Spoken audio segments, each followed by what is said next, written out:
السلام علیکم ورحمۃ اللہ۔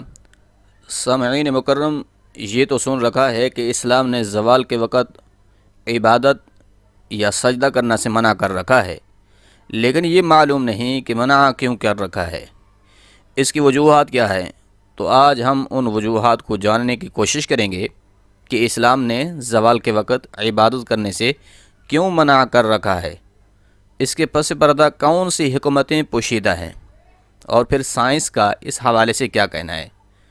تو آپ خود بھی ان معلومات کو جانیں اور دوسروں تک بھی یہ معلومات پہنچائیں۔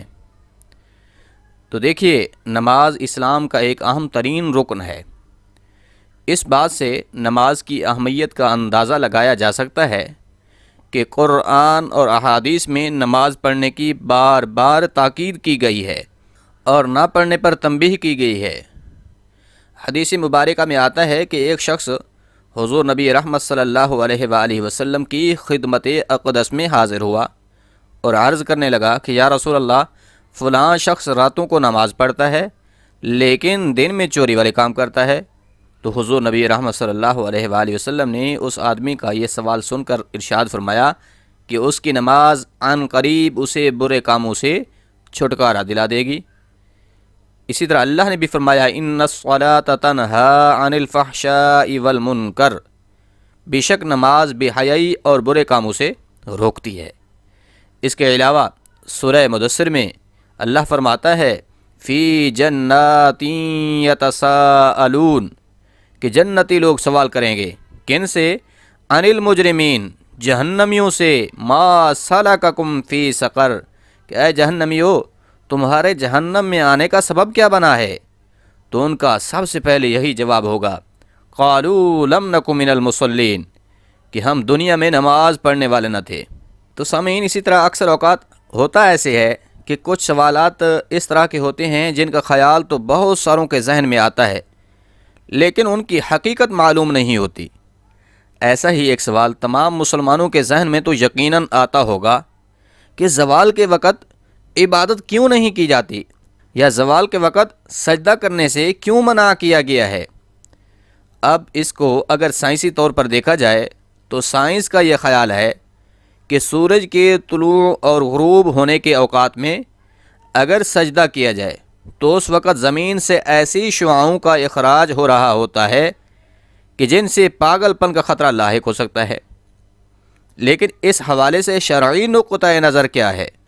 تو سنیے، زوال کے اوقات میں نماز پڑھنے کی ممانعات کے حوالہ سے بہت ساری غلط روایات بھی ہمارے معاشرے میں رائج پذیر ہو چکی ہے، جو بعض ناسمجھ لوگوں کی وجہ سے ہم تک پہنچی ہیں۔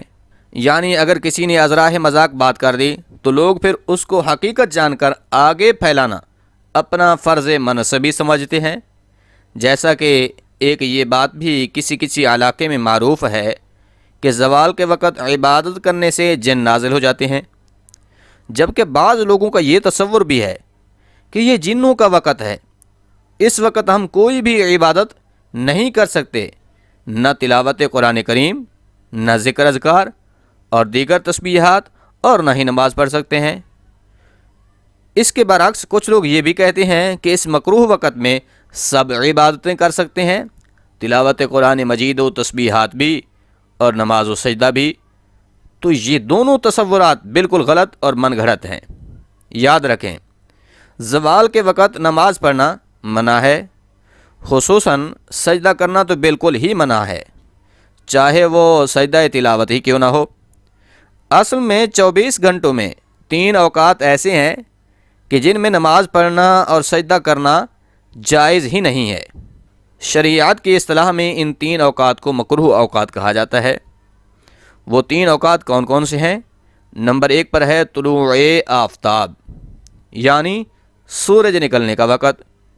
دوسرے نمبر پر ہے زوال کا وقت، جب سورج بالکل سر کے اوپر ہوتا ہے۔ تیسرے نمبر پر ہے غروب آفتاب، جب سورج غروب ہو رہا ہوتا ہے۔ ان تینوں اوقات میں کوئی بھی سجدہ والی نماز، جیسے فرض، واجب، سنت اور نوافل، یا کوئی بھی قضا نماز پڑھنا جائز نہیں، لیکن تلاوت قرآن کریم اور ذکر اذکار کرنے میں کوئی حرج نہیں ہے۔ مثال کے طور پر اگر کوئی انسان گھر میں ہو یا سفر کر رہا ہو کسی گاڑی میں ہو، ٹرین میں ہو یا جہاز میں، اب وہ تلاوت قرآن کریم میں مشغول ہو یا دیگر تسبیحات میں مصروف ہو، اور ان تینوں مکروہ اوقات یعنی طلوع آفتاب، زوال اور غروب آفتاب میں سے کوئی وقت داخل ہو جائے تو پھر کوئی حرج نہیں ہوتی، لیکن ان اوقات میں نماز پڑھنے اور سجدہ کرنے سے گریز کرنا چاہیے۔ اس کے متعلق بے شمار احادیث بیان کی گئی ہیں۔ حضرت عقبہ بن عامر جوہنی رضی اللہ تعالی عنہ سے روایت ہے، آپ فرماتے ہیں کہ 3 اوقات میں حضور نبی رحمت صلی اللہ علیہ وسلم ہمیں نماز پڑھنے اور مردے دفنانے سے منع فرماتے تھے۔ جب سورج طلوع ہو رہا ہو یہاں تک کہ بلند ہو جائے۔ نمبر 2، جب سورج بالکل سیدھا ہو، نہ مشرق کی طرف مائل ہو اور نہ ہی مغرب کی طرف، حتیٰ کہ سورج ڈھل جائے۔ نمبر 3، جب سورج غروب ہونے لگے حتیٰ کہ پوری طرح غروب ہو جائے۔ ایک اور روایت میں حضرت عبداللہ ابن عمر رضی اللہ تعالی عنہما فرماتے ہیں کہ حضور نبی رحمت صلی اللہ علیہ وسلم نے فرمایا، جب سورج کا کنارہ نکلنا شروع ہو جائے تو نماز کو مؤخر کر دو یہاں تک کہ سورج نکل کر نمایاں ہو جائے، اور جب سورج کا ایک کنارہ غائب ہو جائے تو نماز کو تب بھی مؤخر کر دو یہاں تک کہ مکمل طور پر سورج غائب ہو جائے۔ ایک حدیث میں اس ممانعت کا سبب بھی ذکر کیا گیا ہے۔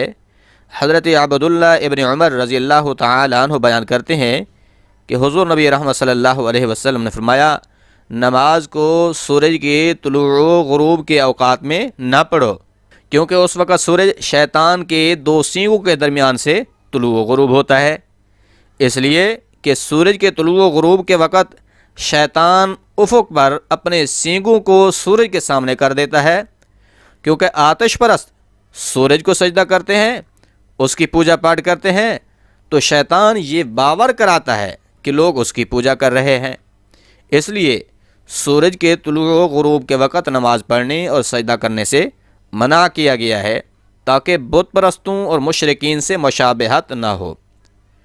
اب بعض لوگوں کا شیطان کے سینگوں کے بارے میں یہ اشکال ہے کہ اگر شیطان کے سینگ اتنے بڑے ہیں تو وہ خود کتنا بڑا ہوگا اور پھر کہاں ٹھہرتا ہوگا، حالانکہ سورج جسامت میں ہماری زمین سے کئی گنا بڑا ہے۔ اس کے متعلق ایک بزرگ نے بڑا زبردست جواب دیا ہے۔ وہ کہتے ہیں کہ شیطان کو اتنا بڑا تصور کرنے کی ضرورت ہی نہیں ہے، کیونکہ سورج تو آپ کی 2 انگلیوں کے درمیان بھی آ سکتا ہے اور طلوع بھی ہو سکتا ہے۔ وہ کس طرح؟ وہ اس طرح کہ اپنی 2 انگلیاں اپنی آنکھوں سے ذرا آگے بڑھا کر اور ان میں فاصلہ دے کر دیکھیں تو آپ کو سورج ان انگلیوں کے درمیان دکھائی دے گا۔ تو پھر یہی صورت سورج کو شیطان کے 2 سینگوں کے درمیان طلوع ہونے کی تصور بھی کر لیجئے۔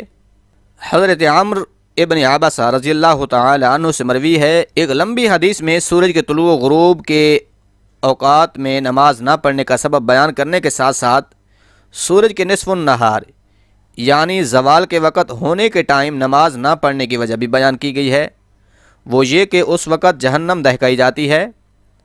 عمرو ابن عباسہ نے حضور نبی رحمت صلی اللہ علیہ وآلہ وسلم سے جو سوالات کیے تھے ان میں ایک سوال نماز کے متعلق بھی تھا، جس کے بارے میں حضور نے فرمایا کہ جب صبح کی نماز پڑھ لو تو اس کے بعد پھر اور نماز پڑھنے سے پرہیز کرو یہاں تک کہ سورج نکل کر بلند ہو جائے۔ یہ اس لیے کہ سورج شیطان کے 2 سینگوں کے درمیان سے طلوع ہو رہا ہوتا ہے، اس وقت مشرک اسے سجدہ کرتا ہے۔ پھر اگر تم بھی اس وقت نماز پڑھو گے تو اس سے ان مشرکین سے مشابہت ہوگی۔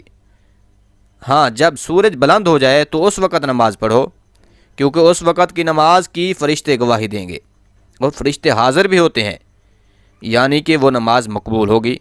پھر جب نیزہ کا سایہ سر پر آ جائے یعنی ٹھیک دوپہر کا وقت ہو تو اس وقت بھی نماز نہ پڑھو، کیونکہ اس وقت جہنم دہکائی جاتی ہے۔ لیکن پھر جب سورج ڈھل جائے تو اس وقت نماز پڑھو، اس لیے کہ اس وقت کی نماز کی فرشتے گواہی دیں گے اور حاضر بھی ہوں گے، یہاں تک کہ تم عصر کی نماز پڑھو، اس کے بعد پھر اور نماز پڑھنے سے رکے رہو حتیٰ کہ سورج غروب ہو جائے، اس لیے کہ سورج شیطان کے 2 سینگوں کے درمیان میں ڈوبتا ہے، اس وقت کافر ہی اسے سجدہ کرتے ہیں۔ تو ان احادیث سے یہ بات آسانی سے سمجھی جا سکتی ہے کہ کفار و مشرکین سے مشابہت کی وجہ سے ہی ان اوقات میں نماز پڑھنے اور سجدہ کرنے سے منع کیا گیا ہے، ورنہ جو سجدہ اللہ کو کیا جائے وہ شیطان اور سورج کے لیے کیوں کر ہو سکتا ہے؟ یہی وجہ ہے کہ جو شخص سورج کے طلوع و غروب سے پہلے نماز شروع کر چکا ہو تو اسے نماز توڑنے کا نہیں بلکہ مکمل کرنے کا حکم ہے۔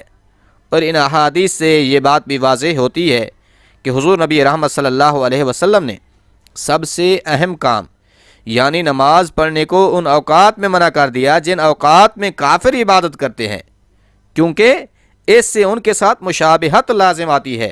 تو ذرا سوچئے کہ ہمارے روزمرہ کے جو دوسرے کام کاج ہیں، لباس ہے، رہن سہن ہے، کھانا پینا، سونا جاگنا اور شادی بیاہ کی غیر ضروری رسمیں وغیرہ، تو ان سے روکنے پر اسلام میں کس حد تک ممانعت کی گئی ہوگی؟ تو کوشش کریں بھائی کہ اسلام کی مکمل پیروی کرنے والے بن جائیں اور کفار کی مشابہت سے حتی الامکان بچتے رہیے۔ یہ بات اکثر لوگ کہتے رہتے ہیں کہ اللہ کریم غفور الرحیم ہے، لیکن بھائی اس کے ساتھ ساتھ اللہ جبار اور قہار بھی ہے، اور جہنم بھی اس نے تیار کر رکھی ہے کہ جو اس کی نافرمانی کرنے والے ہوں گے تو انہیں اس جہنم کا مزہ چکھایا جائے گا۔ لہٰذا ہمیں چاہیے کہ ہم اسلام کی مکمل پیروی کرنے والے بن جائیں۔ اللہ عمل کرنے کی توفیق بخشے۔